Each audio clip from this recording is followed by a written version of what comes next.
உப்பு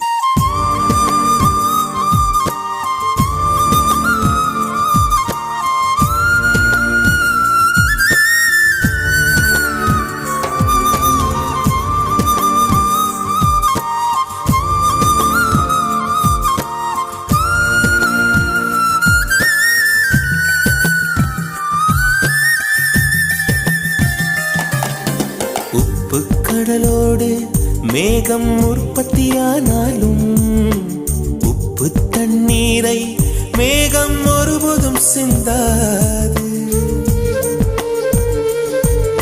மலையில் விழுந்தாலும் சூரியன் மரித்து போவதில்லை. நிலவு கூலியூட்டி தன்னை நீட்டித்துக் கொள்கிறதே. மேகமாய் நானும் மாறேனோ, அதன் மேன்மை குணங்கள் காண்பேனோ.